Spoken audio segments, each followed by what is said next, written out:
morning, each and everyone in the audience. It's quite thrilling as we have a lot to talk about. I'm thrilled. I'm pumped up. Yes, I'm pumped as well. Mikael, nice to see you here as well in the morning. How are you doing? I'm great, thanks. I'm currently driving, so I'm gonna park here really swiftly and soon, so I can participate a bit more without getting fined or worse. That's probably a good idea. Yes, it's a classic like future giving fines type of thing where you go in clubhouse and get fined. That's not a good idea. So yeah, stay safe, Mikael. In other words, Karolina, good morning to you as well. How are you doing? Good morning, everyone. Sorry I'm a bit late. Doing really well, thank you. Yourself? Very good, thank you. Very good. It's been an interesting 24 hours here with the news, obviously, of the greylisting of Malta, trying to kind of read up and understand the implications of this. So this is why I love doing these sessions. I mentioned to you guys in the private chat, but it's kind of forces us in a way to stay on top of these type of things, at least to some extent understand this type of news so that we can have a decent conversation about them. So I've been busy on that front. I must say. I wanted to also mention before we get going here today that if you guys like to help us by pinging people into the room, you can do that by just clicking the plus symbol and ping people who could be interested in this discussion. We're gonna mostly, at least, stay on the topic of the greylisting today of Malta. So, in other words, yesterday the Financial Action Task Force (FATF) announced that they are putting Malta on the grey list financially, which will have financial implications to Malta and the organizations doing business here who are based in Malta. That obviously has some impacts on the iGaming industry, particularly. So we want to have a bit of a discussion around that. I have invited a couple of people to attend today as well, who could give some great input on this. And Julian Buhagiar being one of them. He accepted, but said that he's in a meeting now at 10 a.m. So he will join immediately when he is available. But if anyone else would like to join us on stage as well, just feel free to raise your hand. You do that by clicking the little hand symbol, and we will welcome you on stage here as well if you have any input, particularly on the grey listing of Malta, what it could potentially mean to your business, or if you've heard any discussions around this. It's been behind the doors. It's been a discussion point in the industry for the last couple of years, actually. And I guess the expectation was not actually that Malta was going to be greylisted, but we know that a lot of organizations have made contingencies in case this would happen. So that is the basis of the discussion today. Again, feel free to put up your hand if you'd like to join us here on stage, and just help us by essentially clicking the plus symbol, inviting some friends as well if you'd like to to help us by doing that. But before we get started today, I can see, by the way, that Nico is on in a phone call at the moment. But whenever Nico is ready, he has a bit of an update in general what has been going on in the iGaming industry. But I guess we wait a little bit until Nico is ready with his phone call. But until then, I also want to welcome Rory, Peter, Paul, and Liesbeth on stage as well. Rory, good morning to you. How are you doing? Good morning, Pierre. Good morning, everyone. Very excited and pumped up, like was discussed earlier, because it's going to be a very interesting day next Tuesday with England versus Germany. So I'm quietly confident. But yeah, in iGaming world, there's been a lot happening. So it'll be a really interesting discussion today. Yes, I was forgetting that the Euros is going on, and Sweden with a great win against Poland yesterday as well. I'm sorry about that, Karolina. I was gonna say, like, I'd refuse to be on stage if you're gonna bully me. We'll see how the discussion goes, in other words. But for now, it was let's just say it was a great game yesterday, and we'll end at that for now. I'm with Rory though. Like, I'm proudly a Londoner, and I root for England. All right, fair enough. But maybe we'll see Sweden and England in the finals. Who knows? Peter Paul, good morning to you as well. How are you doing? Good morning, everyone. Good morning, Pierre. I'm doing very well. I hope everyone's doing fine too. It's great to be here again, and gratis for winning the match. I myself, I'm actually looking forward to meeting the Czech Republic, which is next for the Netherlands. So it's gonna be interesting. All right, it's getting tight. It's getting interesting. I don't even know who Sweden is meeting in the 16th final. Does anyone know? Mikael, you should know. You're my fellow Swedish. Yeah, just give me 1 sec. All right, fair enough. Until then, Liesbeth, good morning to you as well. Hi, good morning, everyone. Yes, Pierre, I was thinking this whole call was probably about the greylisting. Wow, I don't think people had expected after a few weeks ago. They were pretty confident that all the laws and everything had been implemented to pass it. But yes, and on top of that, we have a heat wave, right, in Malta. So it's going to be 45 degrees. So might start to act a little bit crazy today. Jesus so Christ. we're playing Ukraine. Oh, Ukraine, yellow and blue versus yellow and blue. It might be confusing. Okay, that's interesting. Yeah, Tuesday the 29th I'm looking at now as well. Okay, well, that'll be an exciting game. And yes, Liesbeth, it seems like everything is against Malta at the moment. The weather gods is against Malta. The AML and anti-terrorist financing watchdog is against Malta. And yeah, let's hope this is a short stint.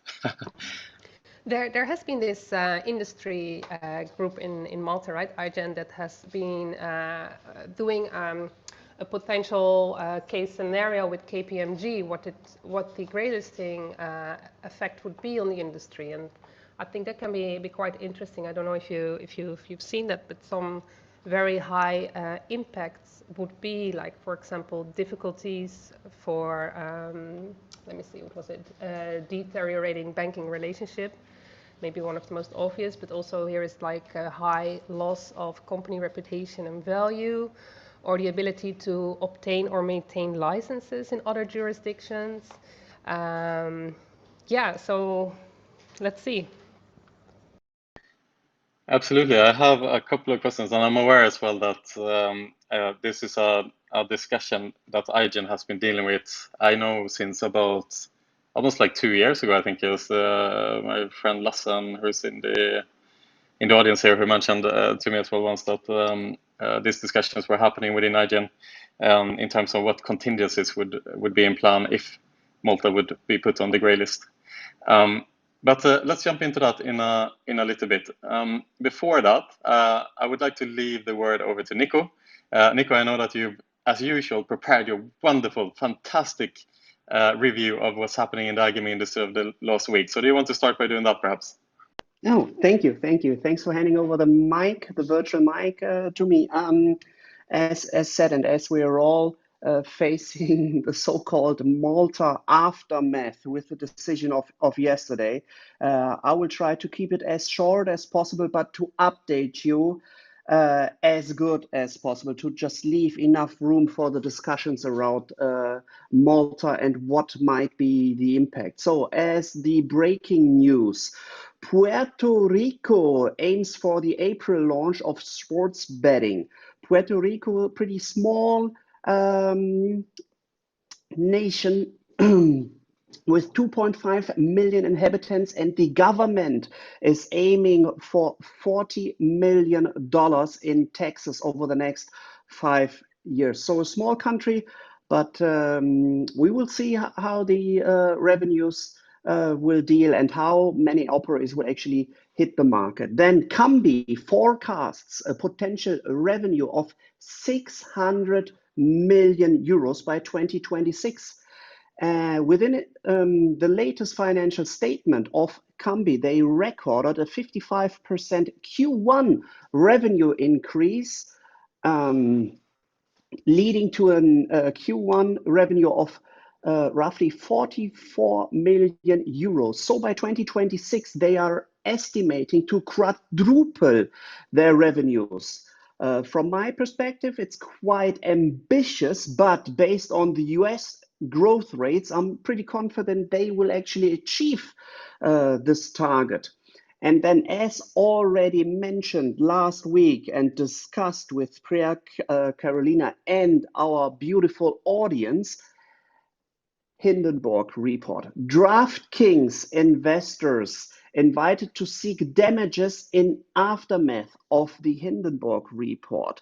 So DraftKings has been targeted for potential class action lawsuit by already 5 US law firms following the publication of the Hindenburg report. So lawyers claim executives and company violated federal law by misleading investors about alleged SB Tech black market operations. So as already assumed last week, there will be something interesting coming up.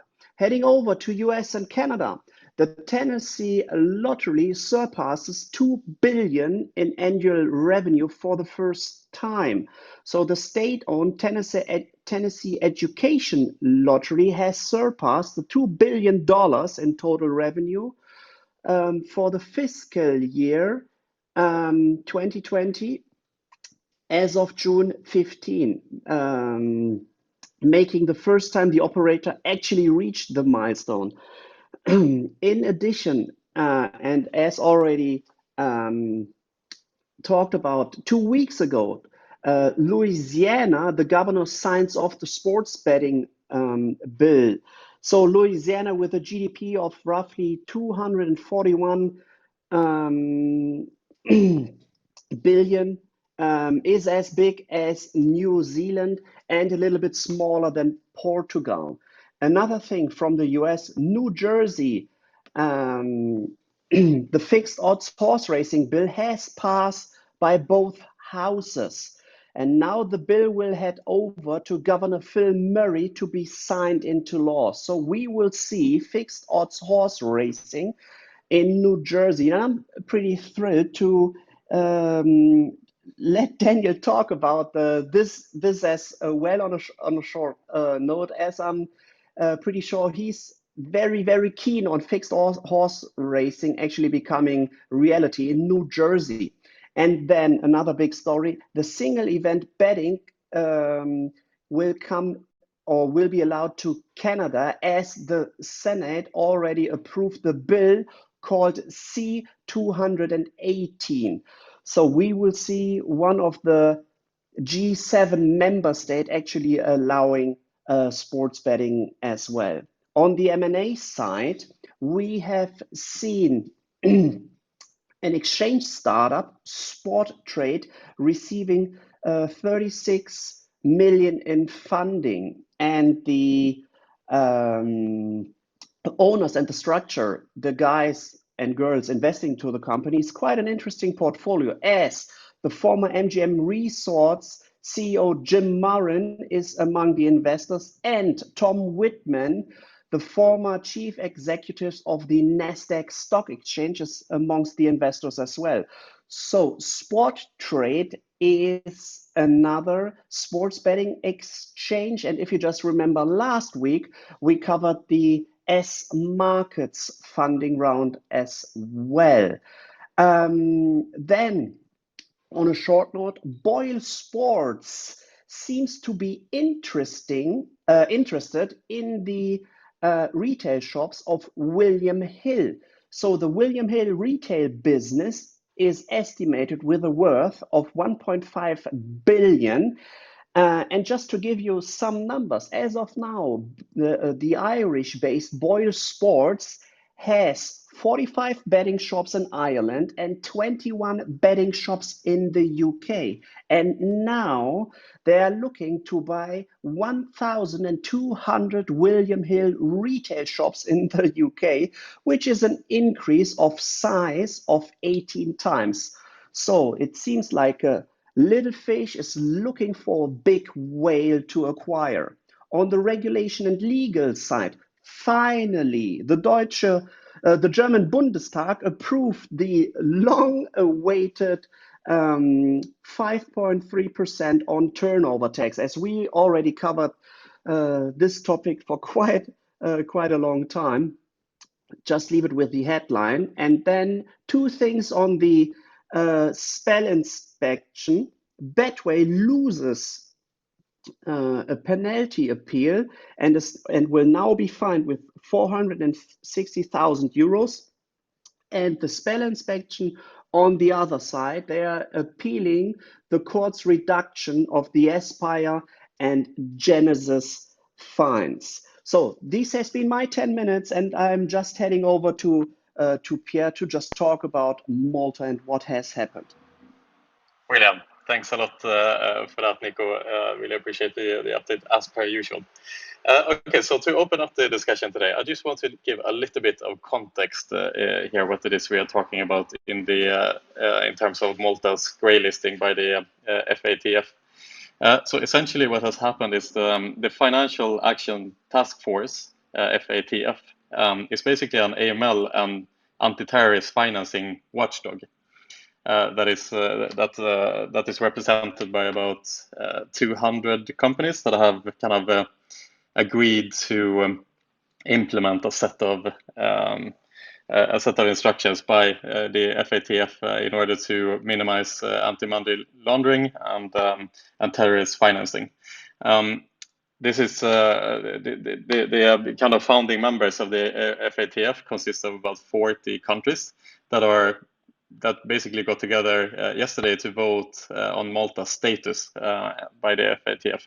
There's 3 different statuses. There's black, gray, and white. Black is represented by 2 countries currently, which is Iran and North Korea. And there is about, I think there's something along the lines of 18 grey-listed countries that are basically seen as not trustworthy when it comes to AML and terrorist financing. And Malta was basically introduced to this list yesterday. The reasons for that is a couple. Malta is seen as a bit of a tax haven with the 5% corporate tax rate. Malta has also implemented the cash for passport scheme. I think that was about 8 years ago, which basically enables wealthy third country nationals to buy passports in Malta. Now, that is not something unique in the European Union. However, it seems that Malta has been kind of heavily promoting that scheme, and there has been some questionable buyers, let's say. Malta is also seen as a jurisdiction that promotes kind of questionable industries like the gambling industries. Whether that is right or wrong, but that is the perception from the outside, and also trying to establishing itself as the crypto island, basically trying to attract cryptocurrency organizations and be friendly towards crypto in general. Now, a combination of these have led to the fact that Malta has become grey-listed. Malta has had some time to mitigate some of the issues that we've seen in Malta. The island has traditionally been really bad at curbing anti-money laundering problems, and the policing in Malta from a finance point of view has been practically non-existent. So we've seen some pretty heavy changes here over the last 18 months or so, where banking in Malta has become very, very difficult for anyone who lives here. We are very well aware of that. To basically try to curb, and the banks have been de-risking essentially because they don't have sufficient resources to properly do due diligence. So even obvious safe accounts have been de-risked essentially, and it's just very difficult to open new accounts in Malta. Now, that is the kind of the basis behind this greylisting. Now I would like to open up the conversation a little bit to what this will mean. What will this mean for Malta as we go forward now? There's been a lot of discussions within the industry. Will organizations move from Malta? Is there any reasons to be here anymore when it seemingly will become even more difficult to do business as an organization listed here in Malta? So I would like to perhaps, Mikael, I know that you've been active here on Twitter yesterday to give your comments and inputs and general thoughts. So Mikael, why don't we open up with you today? What is your general thoughts and input here on the grey listing of Malta? Thanks, Pierre, and thanks for a good news roundup as well. And I think your distillation of what actually happened was very good, Pierre. So just to add a few things, I don't think the decision formally has been taken yet. It's just a formality now. There has not been a distribution of the decision, and it will be some time before it actually hit the waves, so to speak. But that's just a formality. It's going to happen. And what will it mean? Well, to Malta as such, I would say it's a disaster. Malta has been very, as you know, very successful in promoting companies to move to Malta, both in the iGaming industry but also setting up hedge funds at a very large extent, and also for crypto companies.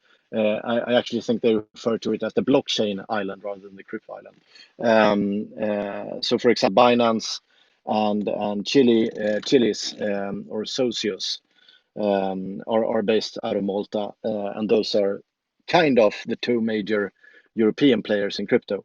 But what will happen? Well, the financial institutions and banks outside of Malta will most probably de-risk, meaning that they will cut relations with Maltese financial institutions. So it's not like they're going to cut ties with the iGaming companies per se. I can't see that happening actually. I know that's kind of a story being floated, but that's not the way it works really in practice. So what they will do is that they will de-risk by ties with financial institutions and banks in Malta, and that will have secondary effects on the iGaming companies. And as everyone on the panel and in the audience probably knows already, there has been a very tough time just getting bank accounts, etc. The last, let's say, 5 to 7 years. Bank, for example, has been impossible to become a client as an iGaming company for a long time now. So to that extent, perhaps not a major change for the big players, because they have already, as mentioned before, worked on solutions since many years. But I think for smaller players, it could have actually devastating effects. I would be, maybe I shouldn't say panic, but very close to panic mode if I had like a smaller balance sheet and needed to navigate in this new very rough seas. And for Malta as a nation, it's pretty much a disaster. But we'll see what happens in the next few weeks when financial institutions and banks outside of Malta will start to operate in this new landscape, and what kind of effects it will have. That's my 2 cents. Yeah, I just want to respond to that and say that my business was exited by HSBC about 2 years ago on the basis of being under 5 million euro turnover.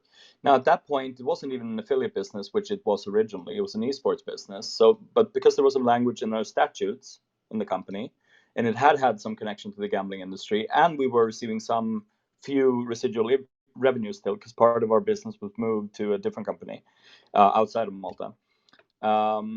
Ultimately, yeah, debanking definitely will happen. Maybe you're talking about small companies that's under 5 million euro turnover, but if this happened in 2008, 18 in was it 17 or 18? Anyway, in preparation of mitigation, guess what will happen after they are greylisted? So I doubt it should be as downplayed as I feel like you did, maybe not intentionally, but it's worth knowing that it has already happened. Yeah, I'm not sure I downplayed it when I said that you should probably panic, but okay. But also maybe okay. So let's take a step back then.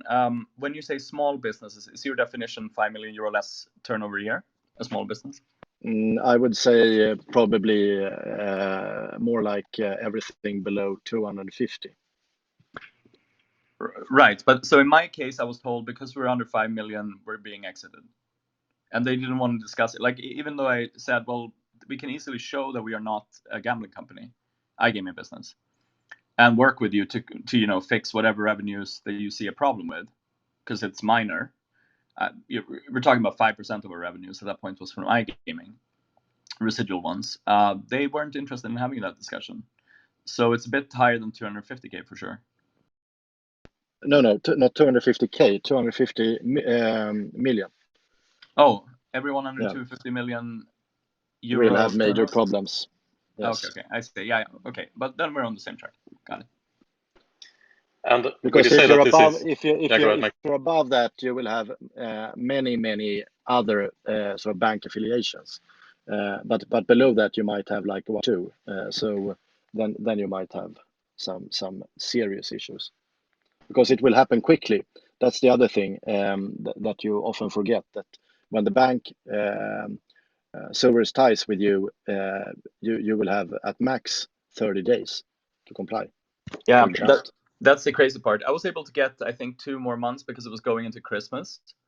2 more months to move away. But yeah, it's absolutely drastic when it happens. Yeah. So, Mikael, would you say if you mentioned, below 250 million euro, you'll have issues. If you're a listed organization like the Evolutions, the Betssons, the Unibets, would you say that the greylisting of Malta will have any obvious implications for organizations like them? Well, if you look at Betsson, I think it's still the largest employer in Malta altogether, not in iGaming, but of all the companies. And of course, this will have major implications in sort of second and third, in the second and third sort of stage of this new regime. But if you're that big, you already have issues like this in many countries. And in Betsson's case, for example, or Evolution, they are operating in some, should we call it, sensitive areas, just not to make anyone upset. And they are quite used to navigate those rough seas, but they will still be heavily impacted on this. And as you started out, Pierre, it's starting to become sort of an issue whether you be in Malta at all. As an iGaming company or a crypto company for that matter.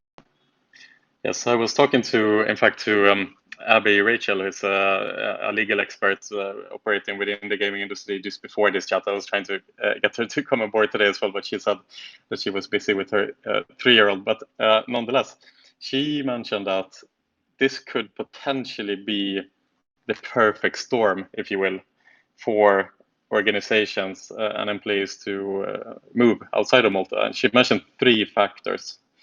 She mentioned you might see harsher scrutiny by regulators. So she mentioned that recently the UK GC have been scrutinizing Maltese-based companies, and we might see more regulators like the Swedish regulator and so on scrutinizing Malta-based organizations even further. She also mentioned the second, as we talked about here, further bank issues. So if you're an iGaming company, you're already facing issues opening bank accounts around Europe, and combining the fact that you're an iGaming company and based in Malta, a grey-listed jurisdiction, might cause further problems from a banking perspective. And thirdly, she mentioned also something interesting, which is the fact that remote work is now becoming a thing. Does organization need to move employees to Malta anymore? If they would consider to move the workforces from Malta, is it as big of an issue as it has been in the past, or is there lower friction, so to say? So that was quite interesting comment by Abby. I think there is. Yeah. If I just might, I'm not going to take up the entire stage, but if I can just add one small item more, Pierre, just connecting the dots here to the Hindenburg DraftKings report as well. You might end up in a situation where you get sort of a flight response from investors also in the listed companies. That could be fourth. I mean, everyone is talking about investor confidence in Maltese companies or in making investments in Malta, etc. But you can also have a lack of investment companies in the holding companies that not be based in Malta at all, but they are listed and they are sort of connected to this, which might create sort of an ESG reaction that is hard to counter actually. And I would be, if I may ask Liesbeth, what your view is, if this is sort of a valid point on my part or a concern on my part, or if I'm just out on the deep end of the. Yes, I think it is a valid point. Yeah, we have to see how companies respond to this, and investors, of course, they do their due diligence, and they want to, before, you know, we could travel and everything, they want to come to Malta and see the office and see the people. They want to know the business. This is very important to investors to get that feel, and they want to know about our employees. So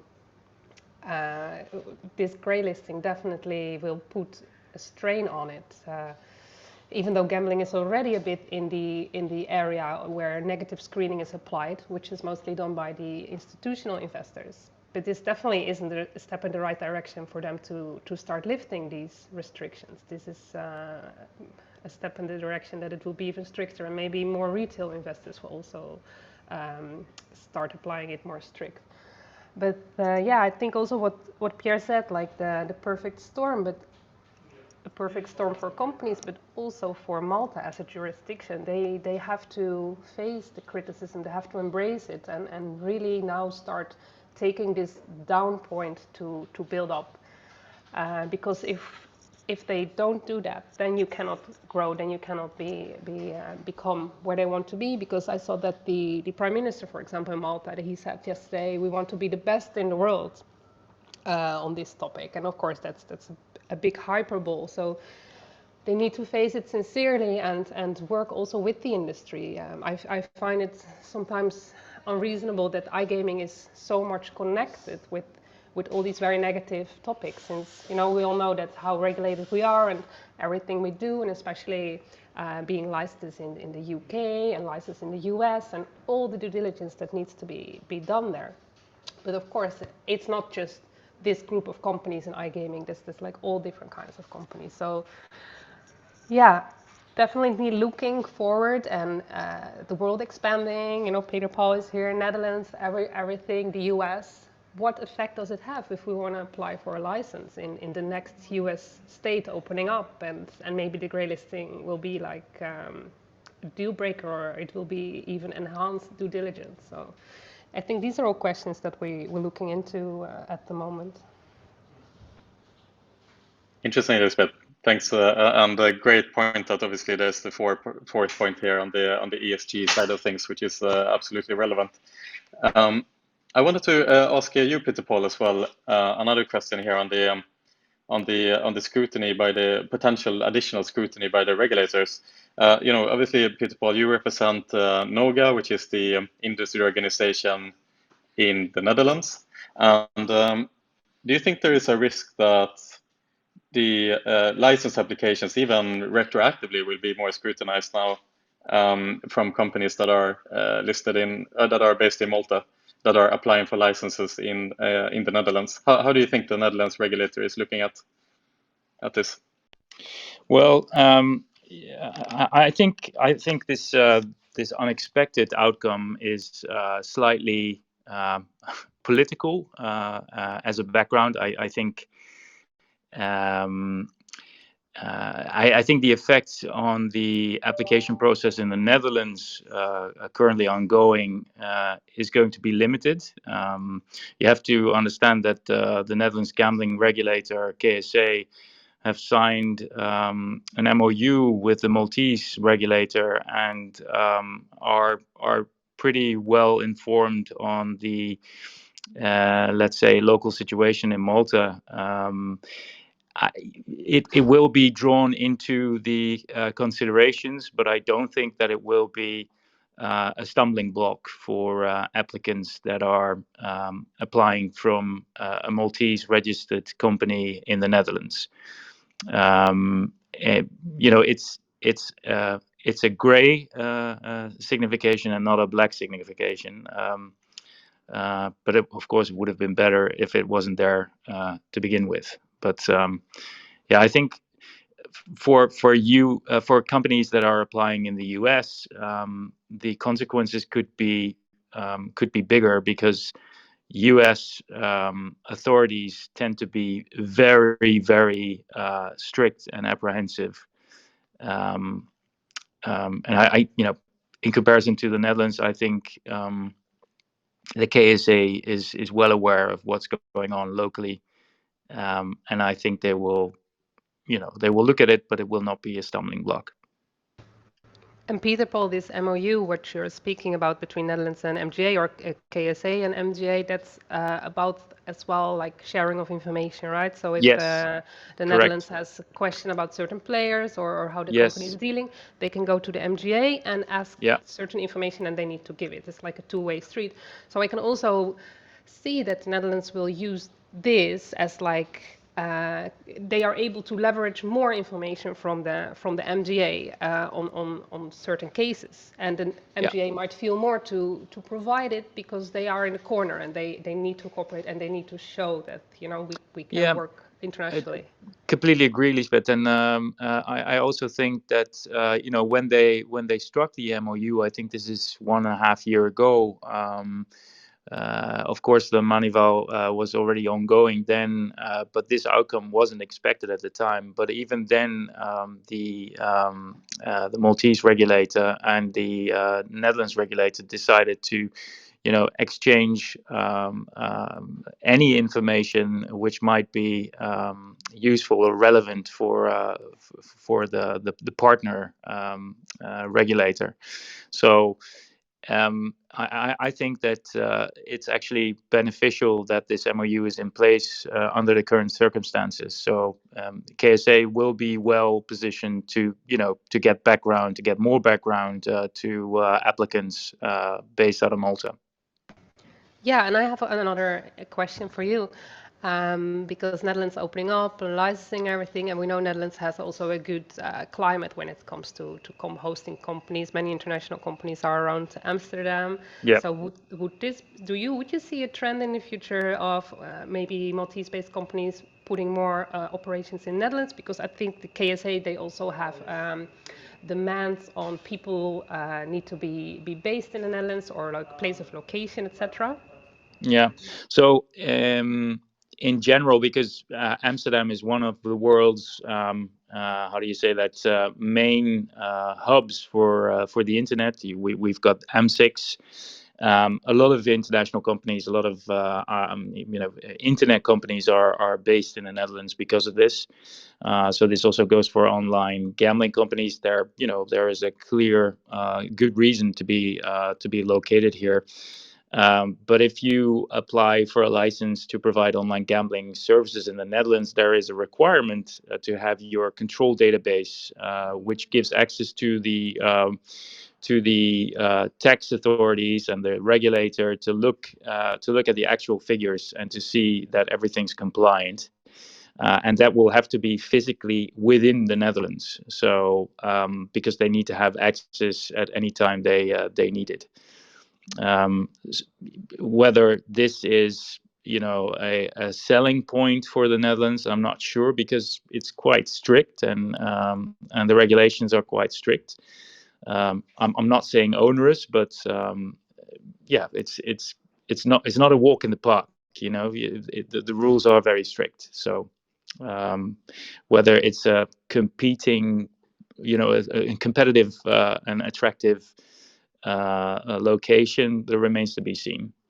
But if you're not supplying, services, online gambling services to Netherlands consumers, but you want to base your company in the Netherlands, then you don't have to. You don't need a CDB to begin with. So. Yeah, I think it's interesting because I'm looking at this KPMG research again, and one of the top probabilities / impact is also increasingly difficult to justify expansion in Malta. So I think, like, where would they go next, or what other places in Europe if they want to stay in Europe? I do still think, like, Malta will be, you know, we have created, or Malta has created this ecosystem of iGaming, and that's not overnight. And I'm also reading, like, Iceland, who has previously been greylisted, it took them 12 months to address their shortcomings. So maybe this is timeframes we will be looking at if they address it well. Yeah. I think they will, and you know, I see this as a natural pushback or backlash. You know, if you position yourselves to be the hub for these kinds of services, there will be competing forces, and you know, you will be in the center point of attention. And also, you know, like I said, I think this is slightly politically motivated, this listing. And yeah, I'm sure that if they do everything they can in Malta, that they can turn this around. So what do you mean with politically motivating? Because it has been, is it, you mean the internal politics or the No.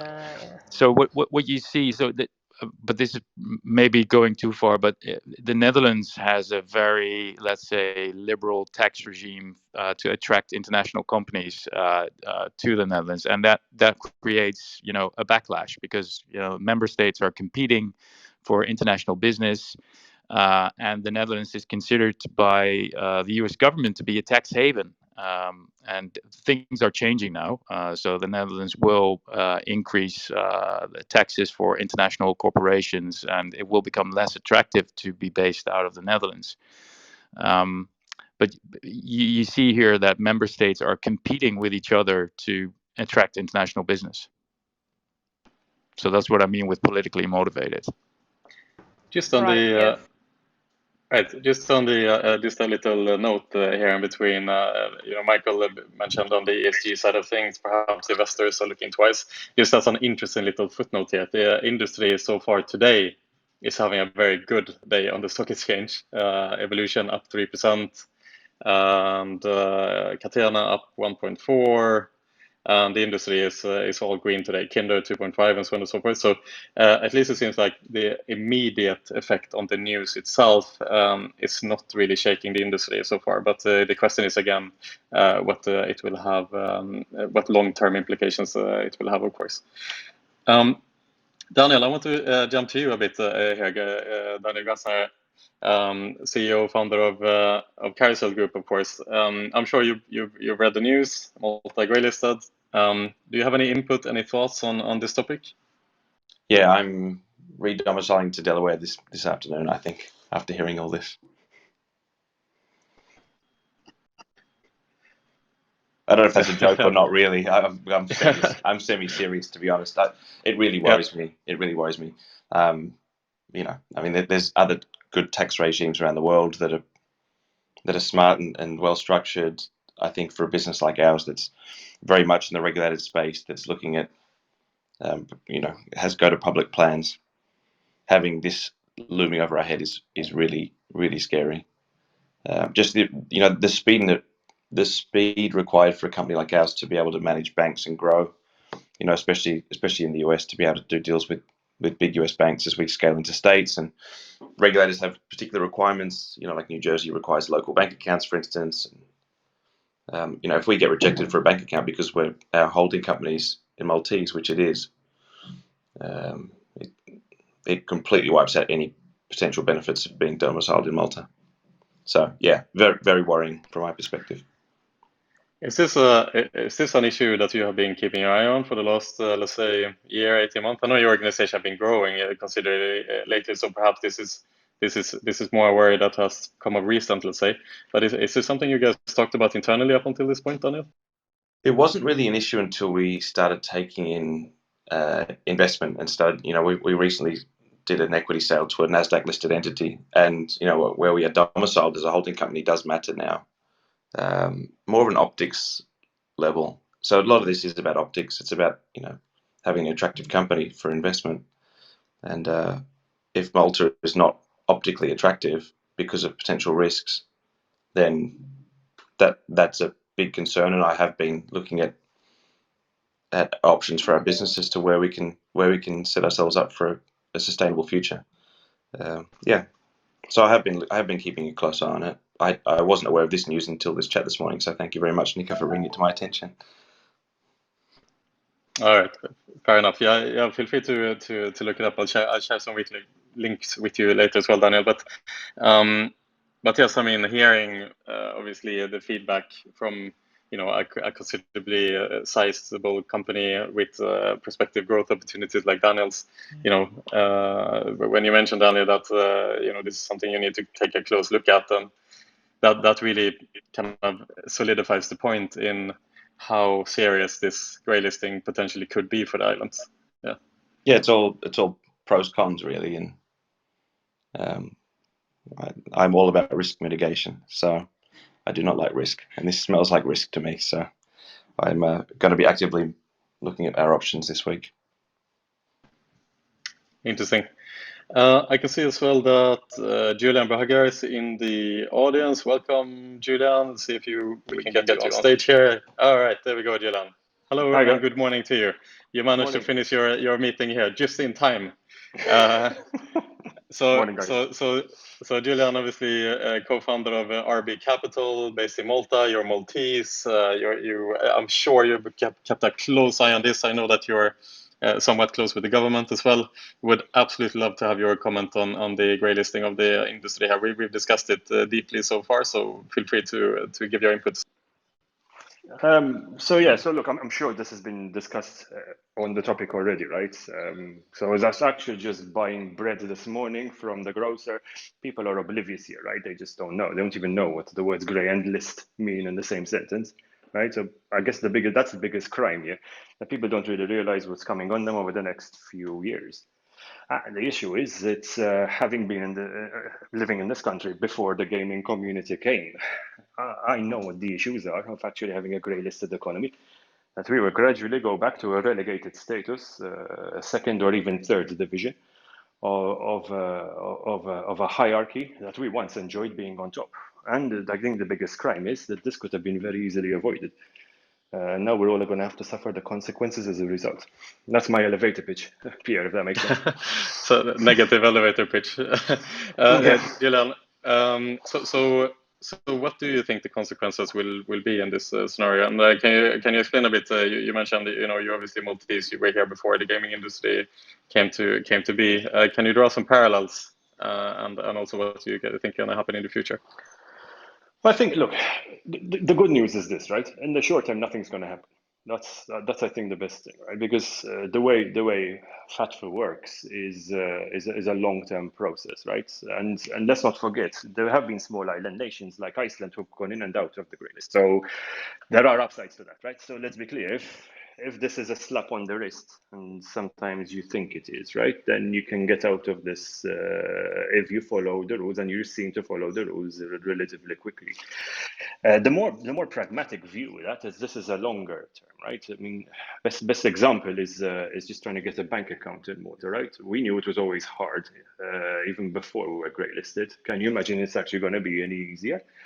Before we actually to get a banking account or even an MGA license. And then if you do, right, why would you go to the effort of getting an MGA license or an MFSA certification if the best you can get then is awarded accreditation by a grey-listed industry? And I guess that's one of the biggest issues here. That's what... Okay, Julian. Hi. Hey. Can you hear me? Yes, can hear you. Sorry, just dropped out of Wi-Fi for a bit. I guess the issue here is if you're applying for an MGA license or an MFSA certification now, there's much less of an interest to apply here in 2021 post June as there was before. So we would see some disincentivization to be accredited or certified over here. That's a long-term play, right? At a time when global certification is actually on its way out anyway. But that's just the tip of the iceberg, right? If you look at Malta, if you look at all the service industry that has grown as a result of gaming, if you start winding that down, right, that's much, much, much bigger than the 30, 35, 40% contribution to GDP that the service industry enjoys. And the reason why I bring parallels back to the original pre-gaming Malta is that Malta didn't have a services sector. It had tourism, so people came here for the sun, for the kini, and for the pastizzi, and little else, right? Then, since gaming, so for the last generation, we've enjoyed a boom, and importantly, a cultural boom, which now risks being completely undermined.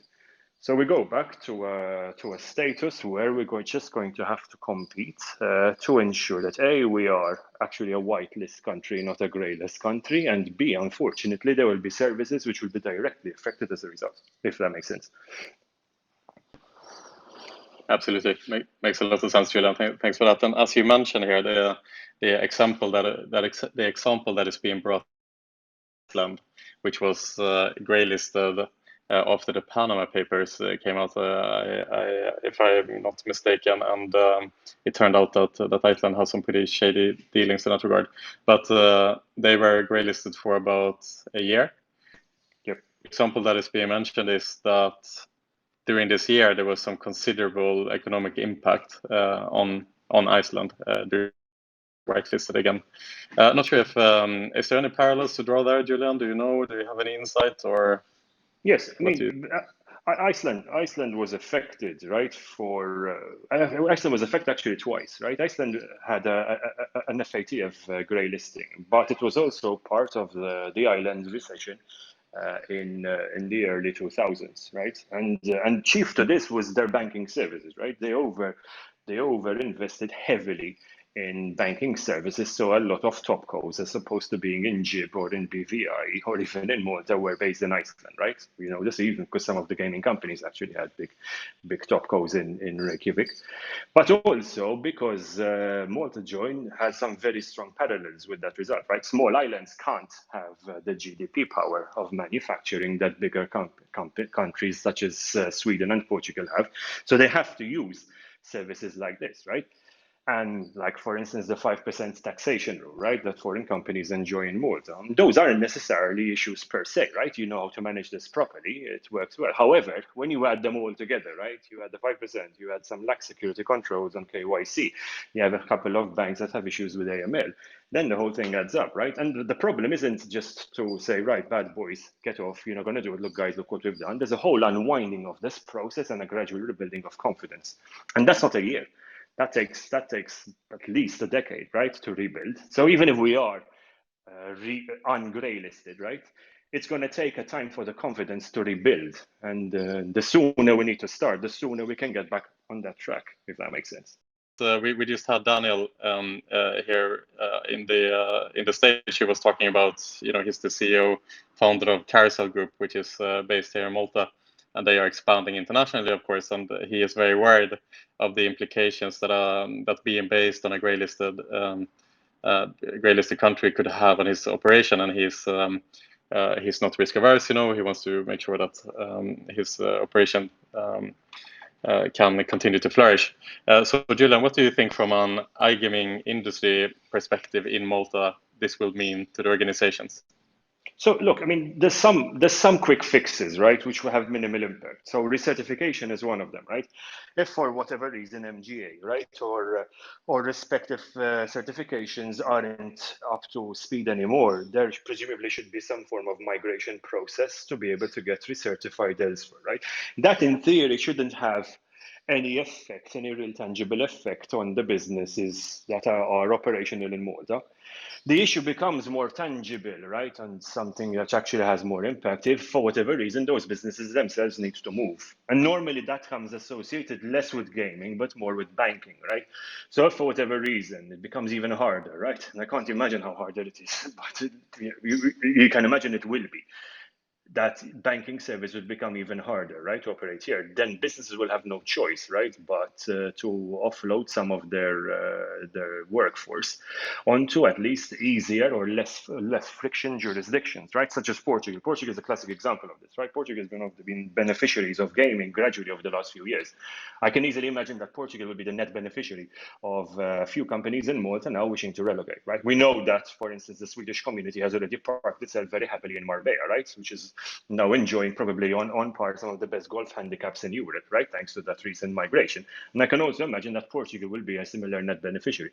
That isn't necessarily a short-term thing, because relocation, as we all know, takes a long time. It took a while for the gaming community to get entrenched in Malta. And if, even under the worst case scenarios of economics, it will take a while for the gaming community to gradually move. But if and when it does, there will be an impact on the services, right? Will we enjoy Michelin-starred restaurants anymore in Malta, for instance, because there's less people with high net worths or deep pockets to enjoy that? And what about, importantly, all the accounting, financial, and legal services, right, that really depend on that? That is the biggest effect, right? Because one of the intangibles here is the net beneficiary services of iGaming. So in a nutshell, I don't think things will change very quickly. I think there's some short-term fixes that can and will be done, and there's always the possibility of a quick de-greylisting, right? But if that doesn't happen, then the real effects start to happen over a 2 to 3 year period, if that makes sense. Brilliant. Thanks a lot May for that, I? Julian. Carolina, feel free to chime in here. Yeah, I don't really have contribution to the subject. Obviously, there's many more qualified people to say, but I wanted to ask a relevant question because, we're talking on the impact on big and established companies and, what they should consider when assessing their risk. But for a startup that is just expanding, for example, we have a UK entity and we're currently looking at setting up other entities to hire people in Malta, in Spain, and so on. Where does a startup founder go to understand the implications of different markets in the current environment and to make those decisions informed? Because so far I've only come across sort of specialist firms in each relevant location, but no one that can give me an advice holistically across the market that gaming companies are considering. So does anyone have an advice on that I could take, and perhaps some other people in the audience? Carolina, are you just talking about hiring people? So like companies to hire or more than No, this? I'm talking more about setting up entities in different markets, just so to have, sub companies for UK company. I see. Keeping in consideration tax implications, the implication of sort of greylisting and other risks.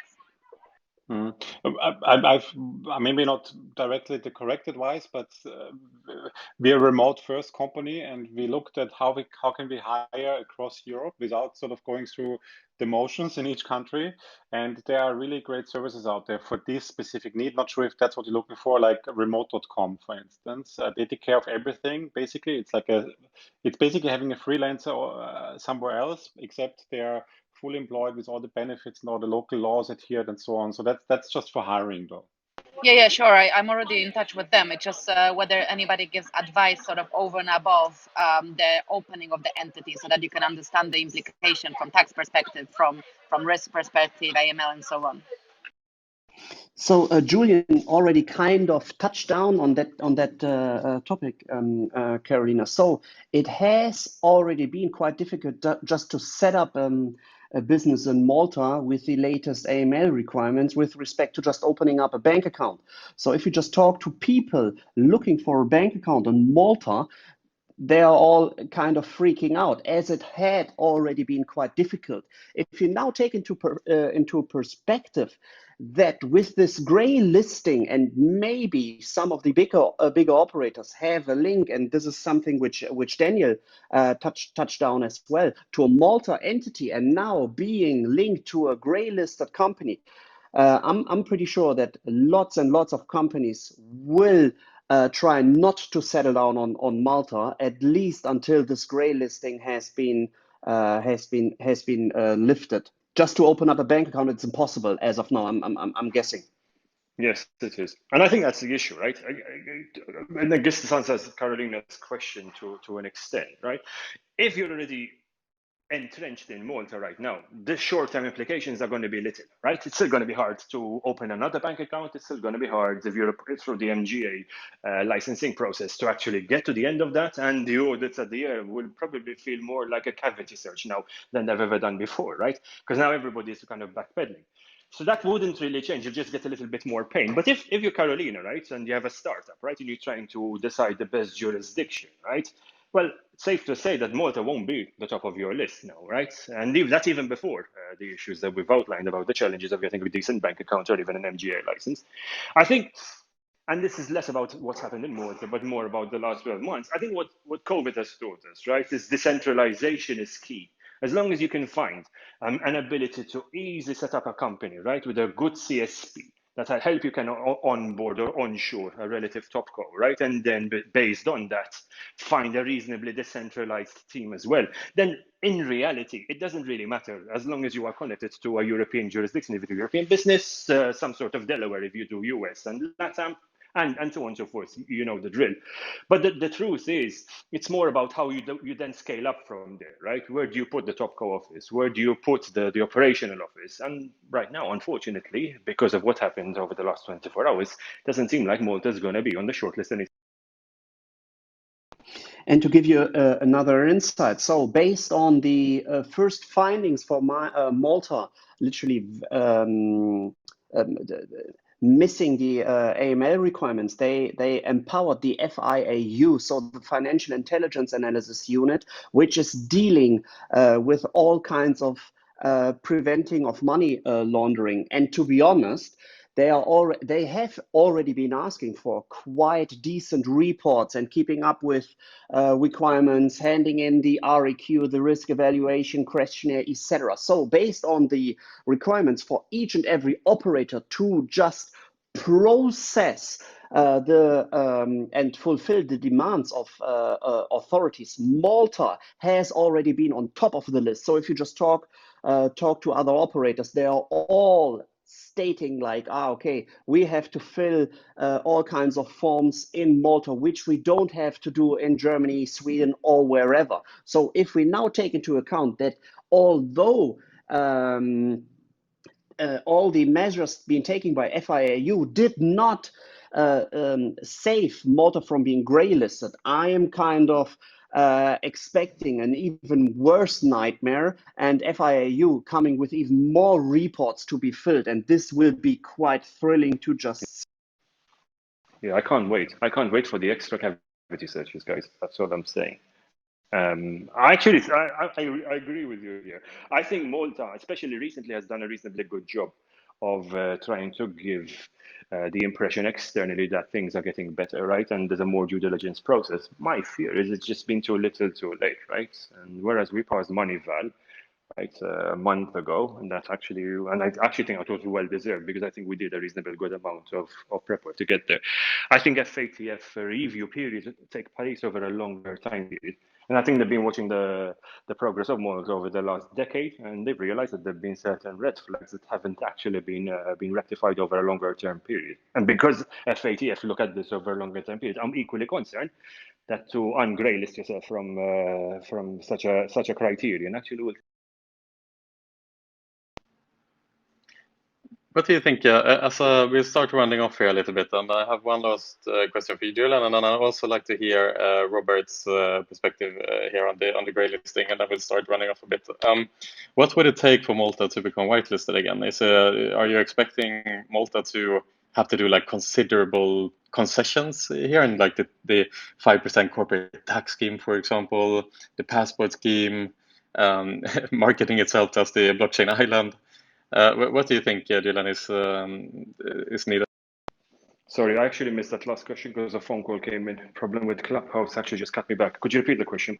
Right. No worries. What do you think it would take for Malta to become whitelisted again? Is there any major concessions that Malta has to consider, like the 5% tax, corporate tax scheme, for example, passport scheme, marketing itself as the blockchain island? Is it these type of things that Malta has to consider? What do you think?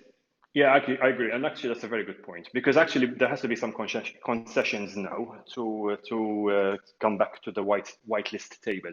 First has to go 5%, and look, let's be clear. You speak to any auditor, they will all say 5% is way too aggressive. There has to be a more amenable company taxation rate that is fair for everyone, right? Even Britain is considering actually a more aligned tax rate with the rest of the UK, of the world, and this comes after the G7 meeting a few weeks ago that actually said there should be a 15% normalized rate. So actually, if I were a betting man, I'm in the gaming industry, I actually think Malta will aim for a 15% taxation rate, just to show that it can actually prove itself for money worthiness. That's the first thing. The second thing is, I genuinely think it will start to question UBOs and UBO structures a little bit more in depth, particularly, and this is less about gaming and more about finance. I generally think that actually will become a little bit more scrutinous. Obviously, you can add a lot more benefits and perks for high net worth people that earn more than a certain level of salary. That won't change, right? Because that actually will be part and parcel of why you come to a country. Portugal gives you 10 years tax-free if you're a high net worth, right? And I see Malta continuing to do that. But I think the first impact will be the 5%, which, let's be clear, was long in coming anyway. It just hadn't been implemented yet. Brilliant. Thanks a lot for that, Julian. And finally, Robert, would love to hear your thoughts here in general. If you could summarize your thoughts a bit and the impact on your organization, your thoughts. Have you talked about this internally, so on and so forth? Yeah, I think our impact is probably zero because we are set up differently, and I think that's maybe true for a lot of new small companies. COVID really showed that remote is more than possible. We decided before COVID actually to be fully remote and stay fully remote. It's in our organization, we agree it's the better way of working. So we can hire. We basically say we want to hire in our time zone, which is down to South Africa even. So we really don't care, and we also didn't go for. We obviously, closing in on our MGA license, but we didn't set up MGA entities. So we are a Berlin entity, and that's it. And it's more, I actually have a question if people are still around. What impact does it have on MGA B2C licenses? Does it have any impact, or is this business as usual, or does it have an impact on actually having a B2C license in Malta? That's the last remaining question I have for the audience. If I had to ask a question here, I genuinely think that B2Bs will not be favored for much longer. We saw this in the UK, right, with the UK GC. I think there will be more scrutiny on anyone with a white label solution. So B2Bs will be gradually discouraged. That's my gut feeling. I don't think that's a short-term effect. I actually think it's long-term. But I think in regards to the major B2C brands, I think there'll just be more scrutiny on topcos and UBOs. Yeah, that makes sense. Brilliant. Thank you so much. Fantastic. It's been a great and super interesting and timely chat for the news that came out yesterday. So really appreciate everyone for being open and transparent with their feedback. Just want to mention as well that this session has been recorded, as we do every Thursday morning here. If there is anyone who feels that some comments should be not left out on the internet permanently forever, then let me know in the chat, and we'll make sure to kind of edit those parts out. I'm also going to reach out to the other moderators here who have left the chat on that note as well, as we are talking about a bit sensitive subject today. So I'll start running off a bit here. Nico, Karolina, I don't know if you guys have any last comments here as well. Ladies first, Karolina. No, I'm good. I think maybe just heads up for anyone that has any business dealings or wants to travel to Poland, probably cancel your travel for a while, because Poland just introduced mandatory quarantine for non-Schengen and UK arrivals that you can't get excused from with any test. So I'm just looking forward to 10 days in summer heat with a child in a quarantine again. Stay strong, Karolina. Nico, any last words? Yeah, the last word is pretty much just we're all in a quite interesting sector or business, and it seems like challenging and challenges will never stop. As soon as you just think you have overcome one obstacle, there's just another obstacle just waiting around the corner. So whatever happens next, although we will deal with the grey listing of Malta, something will just come across on the other hand. But that's what keeps our industry quite interesting as well. So it's an ongoing challenge for each and every one of us, and it's quite interesting and nice to see the same faces and the same people each and every time. And I'm just thrilled to see each and every one of you in person again. Absolutely, couldn't agree with that more, Nico. On a positive note from Malta side, at least, you know, Malta is lucky enough to be hosted by iGaming next year in October, and at least then we can see each other in person again. So, with that said, thank you again, Julian. You know, I know that you were making an effort here to come in today and share your inputs. It's been great. Thanks be to Paul, Robert, Rory, Karolina, Nico, and everyone in the audience for coming in today. And I wish you all a lovely Thursday afternoon, and we will see you here next week again. Take care, everyone. Take care. Thanks, everyone. Bye-bye. Bye. Thanks. Bye. Bye bye.